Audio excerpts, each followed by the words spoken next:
हम लोग मतलब गुप्तकालीन राजाओं के बारे में पढ़ लिए हैं। कौन से राजा है, इसका स्थापना किसने किया, बात है ना। गुप्त काल का स्थापना कहाँ से होता है, किसने किया, कैसे किया, बात है ना। ये किसके संबंध थे, इसके बारे में हम लोग सारे जानकारी मिल चुकी है। अब देखिए बाबू, जब राजवंश होगा उस समय क्या होगा, कुछ सामाजिक जीवन भी होगा इसका, नहीं कुछ धार्मिक जीवन भी होगा। तो बहुत सारे धार्मिक जीवन के बारे में हम लोग जान चुके हैं कि ये बौद्ध नहीं क्या था लोग, ये लोग वैष्णव धर्म से था, लोग ब्राह्मण धर्म से संबंधित था लोग, ठीक ना। तो अब देखिए बाबू, हम देखते हैं कि इसके सामाजिक जीवन होगा, इसमें धार्मिक जीवन भी होगा, फिर आर्थिक जीवन होगा, ठीक ना। उसके बाद क्या होगा, इसमें कुछ बने होंगे, कुछ मंदिर का निर्माण हो गया, कुछ स्कूल, मतलब इस तरह का कोई चीज़, मतलब कोई कला का निर्माण हुआ होगा। तो हम देखेंगे किस तरह का कला यहाँ प्रचलित था, बात है ना। तो देखिए बाबू, और एक बात समझ लिया आप लोग, एग्जाम के व्यू से बहुत ही इंपॉर्टेंट है, इसलिए थोड़ा सा ध्यान से देखिएगा आप लोग ना। देखिए, तो ये तो बात हमको मालूम हो गया है कि इस वंश का स्थापना किसने किया था, श्रीगुप्त ने किया था, बात है ना। लेकिन बस ये स्थापना किए थे, क्या किए थे, ये स्थापना किए थे, उसके आगे इनके मतलब कोई काम नहीं किए हैं ना। उसके बाद कौन आते हैं, श्रीगुप्त के बाद, श्रीगुप्त के बाद कौन आते हैं, घटोत्कच। कौन आते हैं, घटोत्कच। वो आते हैं तो ये महाराज की उपाधि लेते हैं, तो वो क्या होता है, श्री महाराज की उपाधि लेते हैं। थोड़ा सा बड़ा होते हैं इनसे, नहीं इनसे थोड़ा सा बड़ा काम करते हैं, इसके बाद वो भी कोई काम नहीं करते हैं। अब आता है इसका बाहुबली। कौन आता है इसका, बाहुबली। बाहुबली कौन है इसका, मालूम है आपको, चंद्रगुप्त प्रथम। कौन है, हाँ, जो जिसको क्या माना जाता है, वास्तविक संस्थापक भी माना जाता है। वो आता है, आते आते क्या कहता है कि मैं महाराज हूँ और मैं किसी का अधीन काम नहीं कर सकता, समझे ना बात। तो यहाँ से इसकी इतिहास चलती है, वो सारे हम लोग जान चुके हैं ना। अब आइए देखिए इसका प्रशासन व्यवस्था कैसा था, मतलब गुप्त कालीन जो था, मतलब इसका प्रशासन कैसा था, ये लोग कैसे राज करते थे, पता ना। तो देखिए बाबू, कोई भी आपको शासन करना है, बता ना, तो उसका व्यवस्था करना होगा कि भाई कैसे हम शासन करेंगे। वो राज बहुत बड़ा था ना, आप लोग पहले ही पढ़े हो क्या कि ये छोटा राज नहीं था, ये केंद्रीय सत्ता था। क्या था ये, केंद्रीय सत्ता। और केंद्रीय सत्ता वो क्या होता है कि हम बताए हैं कि देश को केंद्रीय सत्ता बोला जाता है। जैसे देखिए, तो भारत को चलाने के लिए सेंट्रल है ना जी, समझ रहे हैं बात, भारत को चलाने के लिए क्या है, सेंट्रल है। और सेंट्रल के बाद वो क्या है कि आप देखते हो कि मतलब एक केंद्र सरकार होता है जहाँ मोदी जी बैठे हैं, नहीं, एक क्या होता है वो फिर राज बन जाते हैं, राज बन जाते हैं ना। तो अब बताओ, केवल चाहेंगे वहाँ से मोदी जी के हम वो राज कर लें यहाँ, तो राज कर पाएंगे, नहीं ना कर पाएंगे। तो अब क्या होती है अब कि उसमें मतलब क्या होता है कि अब इस देश को छोटे छोटे विभाग में बांट दिया गया, जैसे राज्य में बांट दिया गया। राज्य में भी बाबू क्या हुआ, जिला बांटा गया, नहीं ब्लॉक बांट दिया गया, फिर पंचायती राज आ गया। वैसे ही बाबू व्यवस्था इन लोगों का भी था ना। देखिए, तो हम देखते हैं क्या कि राजतंत्रात्मक क्या था, वो राजतंत्रात्मक। अभी कैसा सत्ता है, लोकतंत्रात्मक है, प्रजातंत्रात्मक है ना। राजतंत्रात्मक का अर्थ होता है क्या कि राजा कौन होंगे, वंशानुगत होंगे, मतलब उसी के वंश से राजा बनेंगे ना। एक बात ध्यान रखिए, मौर्यों की सत्ता जो थी वो केंद्रीकृत सत्ता थी। कैसे थी, केंद्रीकृत सत्ता थी, मतलब सेंट्रल से उसको संचालित हो रही थी। ये केंद्रीकृत सत्ता नहीं थे, ये क्या था, विकेंद्रीकरण था। अलग अलग जगह के वो क्या है, क्षेत्र के लिए लोग अपना मतलब प्रशासक नियुक्त किए थे, समझ ना बात। देखिए, जरूरी नहीं था कि ज्येष्ठ पुत्र ही राजा बने। क्या जरूरी नहीं था बाबू कि ज्येष्ठ पुत्र ही राजा बने। ज्येष्ठ पुत्र बाबू क्या होता है, बड़ा पुत्र को ज्येष्ठ पुत्र कहते हैं। तो आप लोग देखे होंगे क्या कि यहाँ चंद्रगुप्त द्वितीय भी राजा बनता है, विक्रमादित्य के नाम से प्रसिद्ध है, नहीं आप पढ़िएगा तो उसका एक भाई का नाम होता है रामगुप्त, जो बड़ा होता है उसको मार के ही राजा बन जाता है, बात है ना। तो ऐसा कोई प्रथा नहीं था कि मतलब ज्येष्ठ पुत्र ही राजा बने, समझ ना बात। सामंती व्यवस्था का विकास हो गया, यहाँ से सामंती व्यवस्था का विकास हो गया। सामंती व्यवस्था कैसे हो गया, अगर राजा खाली राज कर रहा है तो वहाँ सामंतवादी नहीं चलेगा। लेकिन इन्होंने क्या किया कि वो राज कर रहे थे लोग, तो छोटे छोटे मतलब अपने राज को विभक्त किए, मतलब क्या हो कि हम चूंकि आसानी से बढ़िया से शासन चला सके, इसके लिए क्या बनाए थे लोग, लोग राज बनाए थे, लोग जिला बनाए थे, लोग ऐसे और सबका प्रशासक नियुक्त किए थे लोग, समझे ना बात। उसमें क्या हो रहा था कि अब मान लो कोई प्रशासक कोई नियुक्त हुआ, वो तो सामंतवादी हो गया, वहाँ का राजा अपने आप को समझने लगा, समझिए बात। तो इस व्यवस्था से क्या हुआ कि सामंतवाद की मतलब इसके शासन से क्या हुआ कि सामंतवादी विकास हुआ, मतलब सामंतवादों का विकास हुआ, समझ ना बात, मतलब जमींदारों का विकास होना शुरू हो गया, समझना। देखिए, अब देखिए शासन कैसा था, देश था नहीं, अब तो बाबू भुक्ति था, विषय था, ग्राम था, समझ ना बात, मतलब देश नहीं, इसका जो प्रमुख होता था उसे गोपना कहा जाता था। तो पूछेगा क्या कि गोपना किस चीज़ का मतलब किसका प्रमुख होता था? तो देश का। और ये सब किसके अंतर्गत आ जाते? राजा का अंतर्गत आ जाते नहीं। मतलब अच्छा एक बात बताइए आप लोग, अब देखो पूरे भारत है, इसमें कहीं कुछ भी होगा बताना, तो वो सब लोग किसके अंतर्गत आ रहे हैं? मोदी जी के अंतर्गत आएंगे ना, मतलब मेन राजा वही ना है, सेंट्रल वही ना है। तो वैसे ही बाबू ये लोग सेंट्रल बताना, मतलब ये गोपना क्या था? वो देश का मतलब प्रमुख था, मुख्य था। भुक्ति उसके बाद ये राज लेवल पर था, ये राज लेवल, समझ ना बात। भुक्ति इसके बाद जो प्रमुख होता है उसे ऊपरी कहते हैं, अभी मुख्यमंत्री कहा जाता है, नहीं कहा जाता है, तो इसे ऊपरी कहा जाता है नहीं। अब वो विषय कौन था? वो विषय, जिला वाला हो गया विषयपति, और ग्राम हो गया वो, इसे ग्रामिक कहा जाता था। क्या कहा जाता था? ग्राम के प्रधान को ग्रामिक कहा जाता। पूछेगा कि गुप्त वंश में ग्राम के प्रधान को क्या कहा जाता था? तो ग्रामिक नहीं। विषय के प्रधान को तो विषयपति नहीं। और बाबू देखो तो भुक्ति के प्रधान को बाबू ऊपरी नहीं। आदेश के प्रधान कौन होता था? गुप्तना। इस सबका प्रधान कौन होता था? राजा, सम्राट नहीं। देखो अब हम आते हैं फिर, ये ग्रामिक देख रहे हो ना, ये ग्रामिक क्या था? देखो बाबू, ये छोटे छोटे ग्राम समूहों को, इकाई को पेट कहा जा रहा था। क्या कहा जा रहा था? पेट। छोटे छोटे ग्राम समूह है ना, जो ग्राम में समूह बनते हैं, नहीं अपने ग्राम में समूह है, हाई समूह है, हाउ समूह है, तो समूह बनेगा उसे पेट कहा जा रहा था। क्या कहा जाता है? पेट, ठीक ना। अब वो ग्राम सभा हुआ करती थी पहले, अभी भी देखते हैं क्या ग्राम सभा होती है, ग्राम पंचायत नहीं, मतलब ग्रामीणों की सभा होती है ना। तो देखो वो ग्राम सभा होती थी, इसमें पंचमंडली था, ये न्याय व्यवस्था का काम करता था। किसका बाबू? न्याय व्यवस्था का नहीं। तो ये पंचमंडली क्या है बाबू? ये पंचमंडली था, मतलब अभी भी कहते हो पंच परमेश्वर नहीं। तो ये 5 लोग का बाबू मंडली था, ग्राम सभा नहीं। इसे या ग्राम जनपद कहा जा रहा था। जनपद, महाजनपद आप लोग पढ़ के आए हैं मत ना। देखिए अब वो देखिए, गोप्ता देश का प्रशासक जिसे राजा नियुक्त करता था, मतलब ये राजा सीधे नियुक्त करेगा, इसको नियुक्ति कहीं से नहीं होगी, राजा नियुक्त करेगा। इसकी नियुक्ति वो राजा नहीं कर रहा था, इसकी नियुक्ति कौन कर रहा था? राजा कर रहा था नहीं। अभी भी आप देखते हो नौकरी 2 तरह की होती है, एक सेंट्रल वो डायरेक्ट नियुक्ति करता है, एक बाबू स्टेट करते हैं नहीं, एक फिर जिला वाइज भी नियुक्तियाँ होती हैं बताना। तो वैसे ही बाबू इसको कौन बाबू इसका सिलेक्शन कौन करता था? राजा, मतलब गुप्ता का सिलेक्शन बाबू राजा डायरेक्ट करता था, ठीक ना। देखिए अब हम आते हैं, ये तो था प्रशासनिक जीवन इसका नहीं, मतलब प्रशासनिक मतलब प्रशासन व्यवस्था, जीवन नहीं व्यवस्था, ठीक ना, प्रशासन व्यवस्था, ये प्रशासन व्यवस्था था। अब ये सामाजिक व्यवस्था कैसे था? भाई देखिए भाई, कहीं जब ये राज चल रहा है तो वहाँ समाज होगा, उसका अपना कुछ व्यवस्था चल रहा होगा, ऐसे तो समाज चलेगा नहीं, तो फिर तो बर्बर हो जाएगा, समझ रहे ना बात। तो देखिए उस सामाजिक जीवन कैसा था इन लोगों का, देखते हैं। वर्ण व्यवस्था में जटिलता आ गई नहीं। वर्ण व्यवस्था आप लोग पढ़ते आ रहे हो क्या कि वर्ण व्यवस्था थी, तो 4 प्रकार के हम लोग वर्ण पढ़ रहे हैं, ब्राह्मण, क्षत्रिय, वैश्य, शूद्र नहीं। और इनको बारे में भी आप लोग हम समझाए हैं कि कैसा क्या था बताना। तो अब देखो तो बाबू क्या है, लेकिन बाबू इस काल में एक चीज़ देखने को मिलता है क्या कि बहुत सारे उपजातियाँ आ जाती हैं। उपजातियाँ वो होती हैं बाबू कि कर्म के आधार पर व्यवस्था बांटी गई थी। और बाबू क्या हुआ कि कुछ लोग अलग कर्म करने लगे, तो उनको बाबू क्या किया, एक बात ना, या कभी भी देखे होंगे क्या कि उपजातियाँ ऐसे भी बनती हैं कि जैसे बाबू मान लो कि एक बाबू क्या है, अलग अलग कास्ट की मैरिज से भी क्या हुआ है, उपजातियाँ बनती हैं। तो बहुत सारे उपजातियाँ आ गई, मतलब ब्राह्मण, क्षत्रिय, वैश्य और शूद्र केवल नहीं रह गया वर्ण, ठीक ना। अब अलग अलग और उपजातियाँ जातियाँ यहाँ नई नई उभर के आई हैं सामने। इसका कैसे अवध तो एकवल की स्मृति जो है ना, एकवल की स्मृति में वो मिलता है कायस्थ का सर्वप्रथम वर्णन। किसका मिलता है? कायस्थ का सर्वप्रथम वर्णन। तो देखो तो एक कायस्थ जाति आ गया ना यहाँ नहीं। अभी देखिए अभी हाल फिलहाल में कायस्थ जाति कौन है बाबू? जो पैसा रुपया का हिसाब रखता था एक जाति, जिसको वो लाला अभी सिन्हा उन्हा जी लोग हैं ना, ये कायस्थ जाति में आते हैं लोग। चंद्रगुप्त की पूजा करते हैं, चित्रगुप्त की पूजा करते हैं लोग। किसा करते हैं लोग? चित्रगुप्त की नहीं। तो एक नई जाति आपको देखने को मिलती है। तो जाहिर सी बात है कि पहले 4 वर्ण था, अब एक नए बाबू क्या हुआ, नए नए वर्ण यहाँ आना शुरू हो गए, समझ ना बात। देखिए स्त्री की दशा निम्न होती चली गई, स्त्री की दशा क्या होती चली गई? निम्न होती चली गई, ठीक ना। अब बाबू क्या है कि क्यों वो निम्न होती चली गई कि यहाँ एक प्रथा थी, आपको मिलता है। देखिए पूछता है क्वेश्चन कि सती प्रथा का उल्लेख कहाँ से मिलता है? तो भानुगुप्त के एरण अभिलेख से ही पहले भी आप लोग बता चुके हैं नहीं।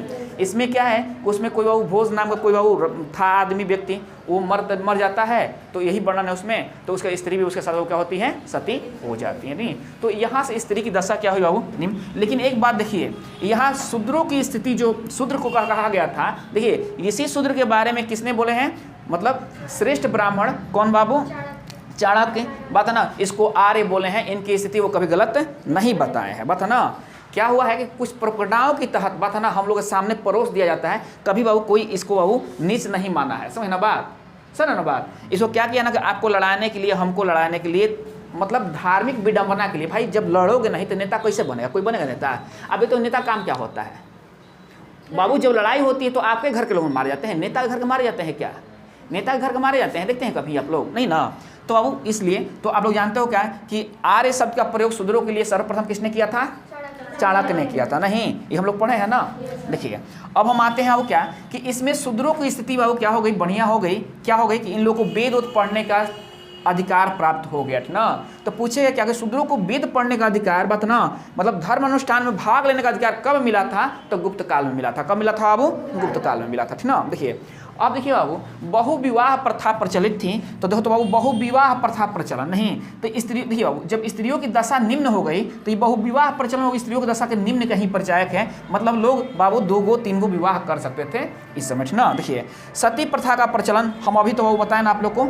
सती प्रथा का प्रचलन बाबू कहाँ से मिलता है? एरण अभिलेख से मिलता है ना। इतना इससे आप लोग ध्यान रखिएगा, इतना आप लोग ध्यान रखिएगा कि सती प्रथा के बाबू प्रचलन कहाँ से मिलता है? तो एरण अभिलेख से। नहीं, किसका है एरण अभिलेख? तो भानुगुप्त का है। किसका है? भानुगुप्त का है ना। चलिए अब हम आते हैं बाबू धार्मिक जीवन। तो देखिए बाबू जब समाज है तो कुछ धर्म होगा अपना। नहीं, अभी हम लोग पढ़ रहे थे जितने बाबू मतलब जैन जो पढ़े हुए हैं, मतलब ये कौन मौर्य वंश तक पढ़े हुए हैं, सब लोग बौद्धिस्ट था, कोई जैनी था वहाँ नहीं। उसके बाद क्या होता है बाबू शुंग वंश, ये सब वंश जब आते हैं तो ये सब ब्राह्मण सतवाहन ये सब क्या होते हैं? ब्राह्मण वंश बन जाते हैं। नहीं, ब्राह्मण वंश मतलब ब्राह्मण मतलब धर्म क्या होता है? वैष्णव धर्म होता है। मतलब हम लोग हो जाते हैं, हिंदू तो आ जाती है, समझ ना बात। देखिए अब एक बात समझो कि इसका धार्मिक जीवन क्या था। नहीं तो आप लोग जानते हो क्या कि ये लोग विष्णु का उपासक थे। किसका उपासक थे? विष्णु का उपासक थे। नहीं, इसका बाबू साक्ष्य मिला है चंद्रगुप्त द्वितीय बतना और समुद्रगुप्त के मतलब सिक्कों पर बाबू गरुड़ की क्या मिली है? चित्र मिली है बतना, जो किसके वाहन है? विष्णु के वाहन है। तो इससे भी ये है बाबू कि लोग विष्णु का ही पूजा करते थे ना। अब देखिए बाबू बौद्धों का राजाश्रय बंद हो गया। बौद्धों का राजाश्रय क्या हो गया? बंद हो गया। मतलब बौद्ध धर्म खत्म हो गया। त्रिमूर्ति ब्रह्मा विष्णु महेश, क्या नाम है वो? ब्रह्मा विष्णु महेश का प्रचलन हो गया। ब्रह्मा को बोला गया कि सृष्टि का निर्माण करने वाले हैं, विष्णु को बोला गया कि पालन करने वाले हैं, महेश को बोला गया कि संहार करने वाले हैं। इस रूप में इन लोगों का प्रचलन हुआ। अब देखिए बाबू सर्वप्रथम मंदिर बनने का मतलब मंदिर का कला जो है, निर्माण कला भी जो हुआ है, कब हुआ है मालूम है आपको? गुप्तकालीन मतलब गुप्त काल से ही शुरू हुआ है मंदिर निर्माण की कला, थी ना। और एक बात याद क्या कि सर्वाधिक सोने के सिक्के बाबू कौन जारी किए थे? गुप्त शासक जारी किए थे। सोने के सिक्के सर्वाधिक कौन जारी किए थे?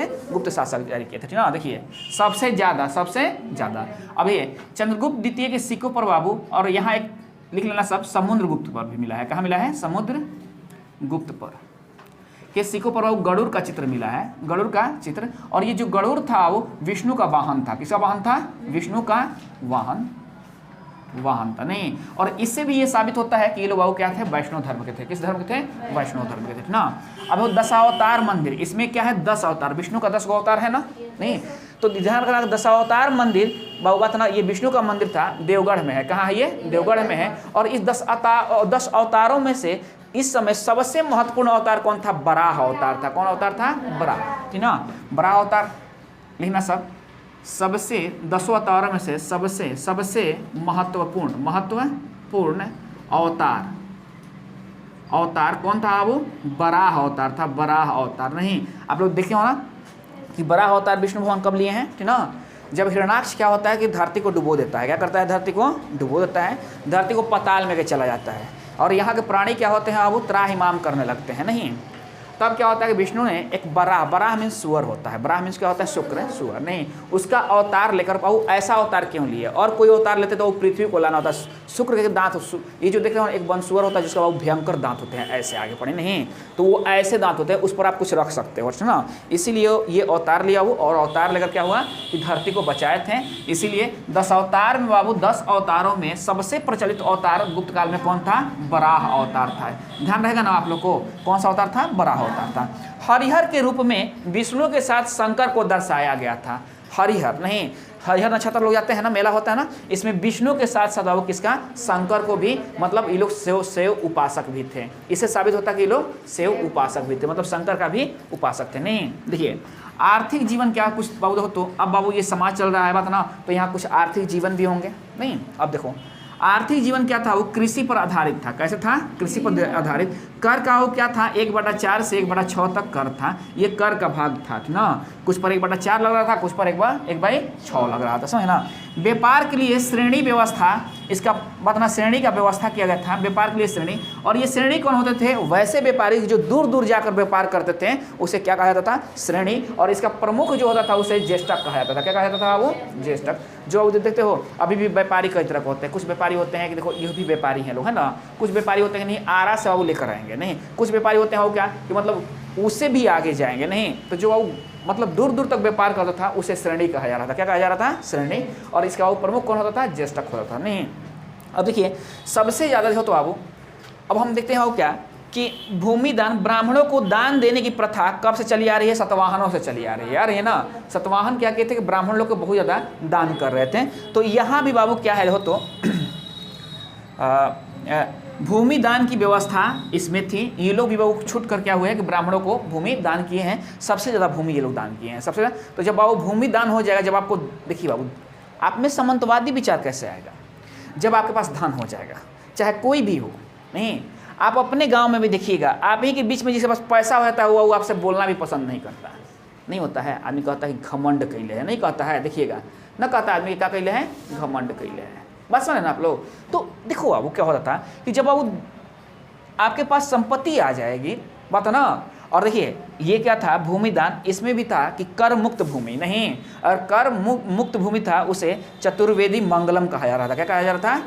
चतुर्वेदी मंगलम कहा जा रहा था। समझना बात, मतलब ब्राह्मण को जो कर मुक्त भूमि दी जा रही थी उसे चतुर्वेदी मंगलम कहा जा रहा था। समझना बात। देखो तो प्रमुख बंदरगाह। अब वो व्यापार, हम लोग क्या पढ़ रहे हैं? व्यापार पढ़ रहे हैं। आर्थिक में व्यापार आता है ना भाई। अब व्यापार नहीं कीजिएगा, बात ना, तो आर्थिक स्थिति कहाँ से मजबूत होगी? कोई भी बाबू, चाहे आप अपने देखिए भारत को भी देखिए, इसका व्यापारिक संबंध है, बात ना।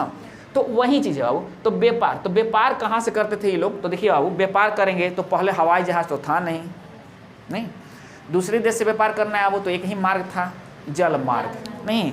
तो देखो तो बाबू ये क्या है बाबू? बंदरगाह है। बंदरगाह वहाँ उसे कहते हैं जहाँ वो नाव क्या होते हैं? बड़े बड़े जहाज, बात ना, मतलब व्यापारिक व्यू से वहाँ रुकते हैं, वो बंदरगाह होता है। ये समुद्री इलाका में पाए जाते हैं ना। देखिए तो बंदरगाह पूर्वी भारत में, कहाँ वो? पूर्वी भारत में। ताम्रलिप्त, नहीं, ताम्रलिप्ति बंदरगाह और घंटसाला। पूछ दिए क्या कि घंटसाला बंदरगाह किसके शासनकाल में था? तो गुप्तों के शासनकाल में था, नहीं। या बाबू ताम्रलिप्ति बहुत इंपॉर्टेंट है, ताम्रलिप्ति ना। ये कौन से भारत का बंदरगाह था? पूर्वी भारत का। किस वंश का था वो? तो गुप्त वंश का था ना। चलिए अब देखिए पश्चिमी भाग में बड़ी पूछता है भड़ौच। क्या नाम है? भड़ौच, नहीं। ये भी बाबू क्या है? गुप्तकालीन बंदरगाह है। पूछे भड़ौच क्या है? पता ना, तो गुप्तकालीन बंदरगाह है। इसके वो कहीं कहीं भृगु कक्ष में मिलेगा नाम इसका ना, कहीं कहीं इसका नाम भृगु कक्ष में मिलेगा ना। देखिए महत्वपूर्ण व्यापार केंद्र, नहीं। अब भाई देखो तो कहने का मतलब बंदरगाह हो गए तो कुछ केंद्र होंगे। जैसे आप बाबू अपने देखिए, खुद सोचिए, आप यहाँ शहर में मार्केटिंग करते हो, नहीं। शहर है, आप लोगों का बाजार क्या है? शहर है, नहीं। तो एक केंद्र है ना, ये सेंटर है ना, नहीं समझ गए? मतलब यहाँ हम जाएंगे तो ये चीज़ हमको मिल जाएगा, समझ ना बात। तो वैसे ही क्या था? वो एक केंद्र था। तो अब देखो तो महत्वपूर्ण व्यापार केंद्र था, उज्जैन था, नहीं। गुप्तों की राजधानी कहाँ थी? पाटलिपुत्र थी। कहाँ थी राजधानी? पाटलिपुत्र थी, समझना बात। अब वो स्वर्ण सिक्का, सर्वाधिक स्वर्ण सिक्का किसने प्रारंभ किए थे? तो गुप्तों ने प्रारंभ किए थे, नहीं। सबसे पहले स्वर्ण सिक्का हो तो हिंदुओं ने, नहीं, मतलब हिंदू रानियों ने ना। देखिए तो अब ये स्वर्ण सिक्के, इसको क्या कहा जाता था? दिनार कहा जाता था। क्या कहा जाता था? दिनार, नहीं। तो पूछेगा क्या कि गुप्तकालीन स्वर्ण सिक्कों को क्या कहा जाता था? तो आप बताइएगा कि दिनार कहा जा रहा था, नहीं। अब चांदी के सिक्के, ये जनरल लेन देन की जो सिक्के थी वहाँ, बताना। देखिए अब है बाबू, बात ना, एगो 2000 का भी नोट है ना जी, है कि नहीं। एगो क्या है? 500 का भी नोट है। एगो क्या है बाबू? 100 रुपये का भी नोट है। वो क्या है? लेकिन जनरली लेन देन में कौन चलता है? 100 या 50 चलता है, नहीं है कि नहीं बात? 2000 चलता है जल्दी? 2000 ले फिर जाओगे मार्केट में, नहीं तो कुछ चेंजे नहीं मिलेगा, है कि नहीं बात। तो वैसे ही ये था बाबू, बड़े बड़े काम का जब होगा ना तो स्वर्ण सिक्का का प्रयोग करते थे। लेकिन जनरली बाबू लेन देन के रूप में हम लोग चांदी के, हम लोग नहीं, वो लोग चांदी के सिक्के का प्रयोग करते थे, नहीं। और बाबू इसको क्या कहा जाता था? रुपये का। क्या कहा जाता? रुपये का या रुपया का, नहीं। रुपया का भी कहीं कहीं मिलेगा, तो रुपया का क्या कहा जाता था बाबू? तो बाबू चांदी के सिक्के को गुप्त काल में क्या कहा जाता था? रुपया का। और बाबू सोने के स्वर्ण सिक्के को क्या कहा जाता था? दिनार कहा जाता था ना। अब बाबू इसका गुप्त काल में इसका कला कैसा है, नहीं, क्या क्या लोग बनाए हैं? तो सबसे पहले हम लोग पढ़े थे दशावतार मंदिर का निर्माण, नहीं। ये पंचायत, दशावतार जो मंदिर था ये पंचायतन व्यवस्था का मंदिर था। पंचायतन व्यवस्था क्या होता है इस जानने वाली बात, नहीं। देखिए एक मेन मंदिर हो गया ना, इसके एक मेन मंदिर हो गया ना, ये इसके चारों तरफ से छोटे छोटे मंदिर रहेंगे, चारों तरफ से छोटे छोटे मंदिर हैं। इसी को देखो तो 5 हो गए कि नहीं, पंचायतन। क्या है? पंचायतन। मतलब एक प्रमुख मंदिर नहीं, और उसके बाबू अगल बगल से और उसके सहायक मंदिर, पंचायतन व्यवस्था। और देखो मंदिर में शिखर बनता है, देखते हो ना, शिखर ऐसे ऐसे शिखर बनता है। तो शिखर बनने का भी क्या हुआ था, प्रारंभ कब हुआ था? तो गुप्त काल में ही हुआ था। नहीं, शिखर के रूप में वो मंदिर कब बनने लगी? तो गुप्त काल में ही बनने लगी, ठीक ना। देखिए तो इस काल में मंदिर वास्तुकला का सर्वोच्च उदाहरण है। इस काल में वो क्या है? मंदिर वस्तु नहीं, वास्तुकला नहीं, वास्तुशास्त्र होता है जो ये बनता है ना, बिल्डिंग वोल्डिंग, ये वास्तु है नहीं। तो वो सर्वोच्च उदाहरण था। देखो बाबू, और आप देखते हो कहीं कहीं कि बुद्ध भगवान की मूर्ति देखते हो कि लोग ध्यान मुद्रा में बैठे हुए जमीन पर बना हुआ है। तो याद गया बुद्ध की भूमि स्पर्श मुद्रा देख रहे हो ना, भूमि स्पर्श मुद्रा बैठे हुए। मूर्ति का निर्माण कब हुआ था? तो गुप्त काल में हुआ था। कब हुआ था वो? गुप्त काल में। अगर पूछता है क्या कि बुद्ध की प्रथम मूर्ति का निर्माण किस कला से हुआ था? मथुरा कला से हुआ था। नहीं, अब बाद में किससे होने लगा? अधिकतर गंधार कला से। नहीं, देख रहे ना बात। तो ये आप लोग ध्यान रखिएगा आप लोग ना। देखिए, अजंता एवं बाघ गुफा चित्रकारी का विकास। नहीं, अजंता देखिए, हम लोग पढ़ते हैं एलोरा और अजंता की गुफा संबंधित है सतवाहनों से, पढ़ते हैं ना हम लोग। चलिए, कार्ले का चौथ भी उसी से संबंधित है। लेकिन देखो बाबू, ये जब गुफा बन गया तो अब बाबू देखो कहने का मतलब क्या है कि जैसे मान लो अभी सरकार है मोदी जी का, नहीं तो कुछ निर्माण कर रहे हैं लोग ना, फिर कल बाबू दूसरे की सरकार आ जाएगी। नहीं, तो अब बताओ बाबू, जब मोदी जी अपनी सरकार हटाएंगे तो क्या अपने जितने ये स्थापित कला बना है ये सब लेके चले जाएंगे? घर लेके जाएंगे हो। शाहजहाँ को ताजमहल घर लेके चला गया था। तुम बनाओगे मंदिर, बताना, तो तुम्हारा जब पूजा हुआ तो फिर बाबू पूजा कर लोगे या फिर मंदिर को उठा के अपने कान्हा पर घर लेके चले जाओगे? ये हो सकता है? क्या? हाँ, वो नहीं जाएगा, मतलब कीर्ति आपकी नहीं मरती, ठीक ना। तो बाबू जाहिर सी बात है, उस समय लोग गुफा बनवाए थे लोग, पता ना।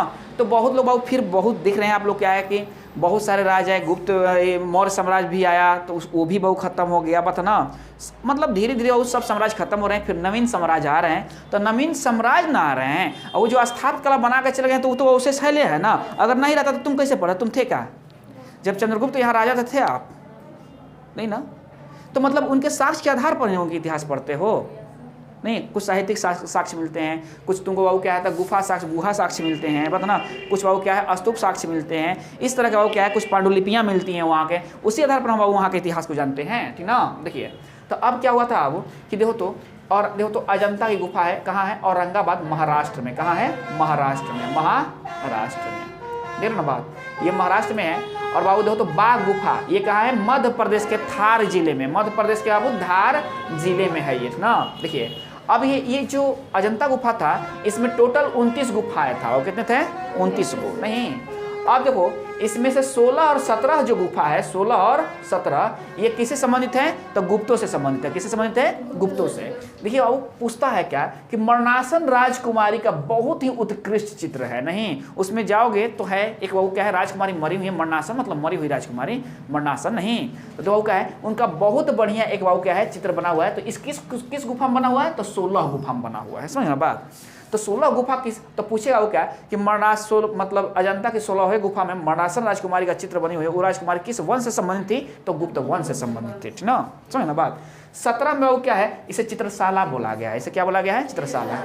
अब पूछता है कि अजंता की जो गुफाएं हैं किससे संबंधित है? तो देखिए बाबू ध्यान रखिए कि पहले तो ध्यान रखिए कि सतवाहन आए थे। नहीं, तो जरूर जाहिर सी बात है कि हिंदू धर्म से भी संबंधित है, फिर बौद्ध धर्म से भी संबंधित है, जैन धर्म से भी संबंधित है। नहीं, अब फिर देखो तो अब क्या है मतलब सब धर्मों से संबंधित है जो भारत में धर्म है ना। अब क्या है क्रिश्चियन से संबंधित नहीं है क्योंकि वो उस समय क्रिश्चियन नहीं थे लोग, बात ना।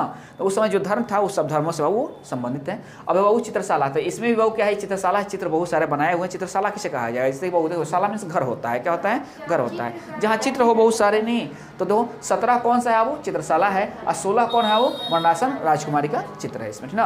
अब देखिए बाबू राज साहित्य हम देखते हैं कैसा ऐसा साहित्य था। नहीं, क्योंकि बाबू आप देखते हो पहले ही पढ़ोगे कि साहित्य काल बात ना भारतीय इतिहास का स्वर्ण युग, साहित्यों का स्वर्ण युग कहा जाता है। नहीं, जो कहा जाता है ना साहित्य काल का स्वर्ण युग किसे कहा जाता है? साहित्य काल का स्वर्ण युग बाबू किसे कहा जाता है? गुप्त साम्राज्य को कहा जाता है। नहीं, मतलब साहित्यों का स्वर्ण युग कौन था? तो गुप्त साम्राज्य था। नहीं, कौन से काल साहित्यों का स्वर्ण युग था? तो क्या बताइएगा? गुप्त काल। नहीं, तो आपको देखने को मिलेगा अब क्यों ये स्वर्ण युग था। आखिर क्या कुछ हुआ होगा ना, मतलब बाबू साहित्य बहुत बढ़िया बढ़िया यहाँ रचना हुए थे। तो देखिए आप जानते हो कालिदास का नाम नहीं, कविता कामनी के कमनीय कलकार नहीं, सरदा के श्रृंगार हार, जो सरदे के श्रृंगार है वो श्रृंगार हार हैं, तो सरदा का श्रृंगार हार क्या होते हैं, ये कान बाली और ये नहीं ना होते हैं बाबू, तो बाबू क्या होते हैं, विद्या होते हैं नहीं। तो अब देखिए बाबू जब वो व्यक्ति उस समय हैं, वो व्यक्ति कब है बाबू, उस समय, और किसके दरबार में थे, तो विक्रमादित्य के, मतलब चंद्रगुप्त द्वितीय के, चंद्रगुप्त विक्रमादित्य के दरबार में थे ना। तो देखिए तो बाबू अभिज्ञान शकुंतलम लिखे हैं नहीं, कौन लिखे हैं, मल्लकाग्निमित्रम, ये शुंग वंश का था ना अग्निमित्र नहीं, और ये क्या है वो तो, और इसी के बारे में बाबू इसका, और मलय नरेश के राजकुमारी के प्रेम प्रसंगों के बारे में कौन लिखे हैं, तो कालिदास लिखे हैं मल्लवाकिगाग्निमित्रम नहीं। उसके बाद रघुवंशम लिखे हैं राम जी के परिवार से नहीं।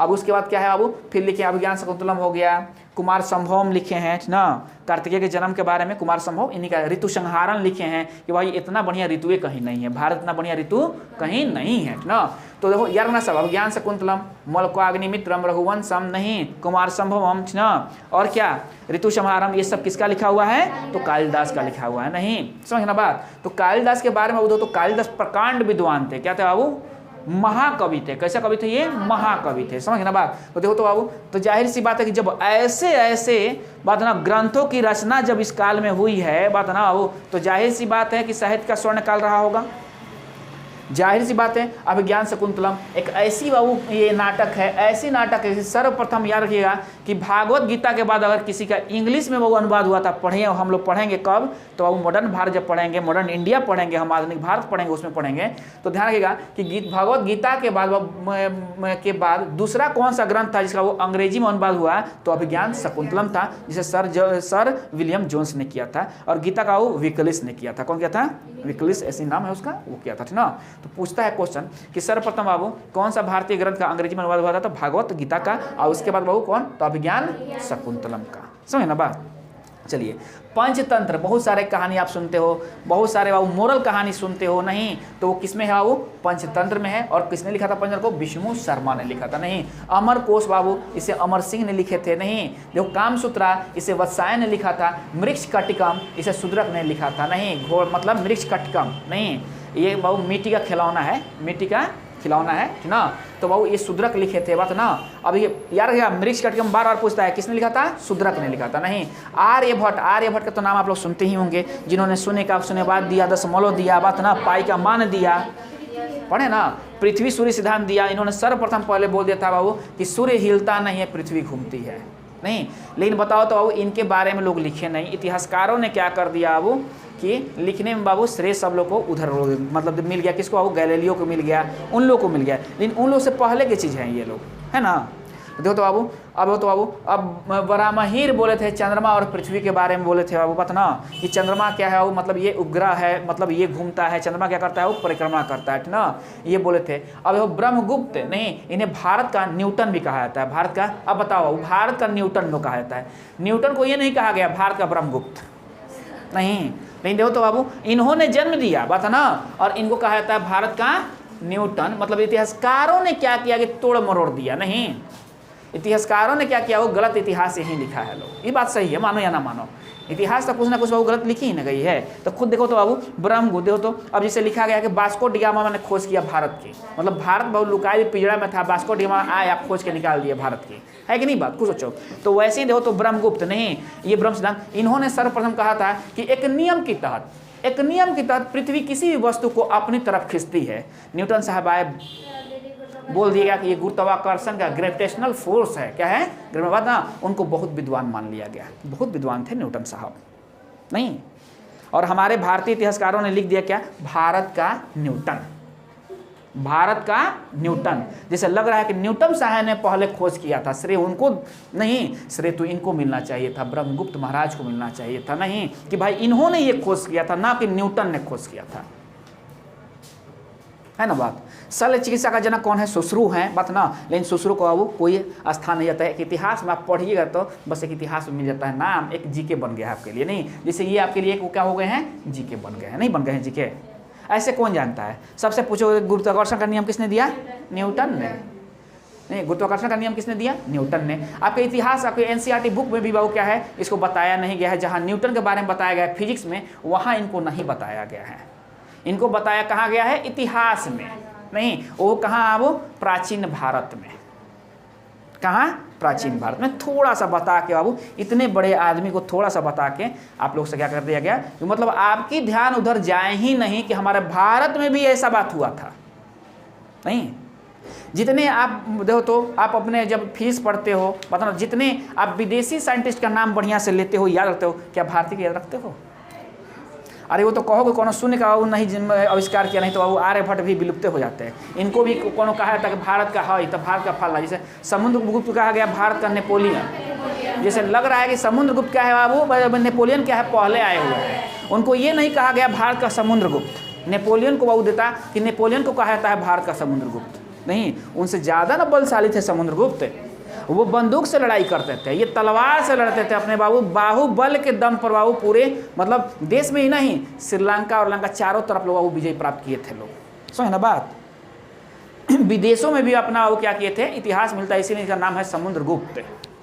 नहीं देख रहे हो ना? तो कुछ इतिहास को बाबू तोड़ा मोड़ा गया है, क्या बहुत तोड़ा मोड़ा गया है। नहीं देख रहे हो ना बात? लेकिन आप लोग ध्यान रखिए कि ब्रह्मगुप्त ही सर्वप्रथम बाबू क्या दिए थे, गुरुत्वाकर्षण का सिद्धांत दिए थे कि पृथ्वी एक नियम के तहत, कोई एक नियम है जिस नियम के तहत सारे वस्तुओं को अपनी ओर खींचती है।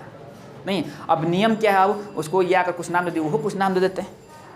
पृथ्वी आकर्षण बल, नहीं वो कुछ नाम देते, पृथ्वी आकर्षण बल। तो चलो चलता है पृथ्वी आकर्षण बल। नहीं, the earth attractive force, gravitational force हट जाता है यहाँ से। नहीं देख रहे हो ना बात? तो आप लोग इसको अब इंपॉर्टेंट समझ के आप लोग सब लोग क्या कीजिएगा, इसको एक बार फिर घर पर पढ़ लीजिएगा, तो आपको याद हो जाएगा। नहीं याद हो जाएंगे कोई दिक्कत? और यहाँ से क्वेश्चन आपको रहेगा ही रहेगा। नहीं, अब ये मत कहना सब सर हम लोग गए थे एग्जाम देने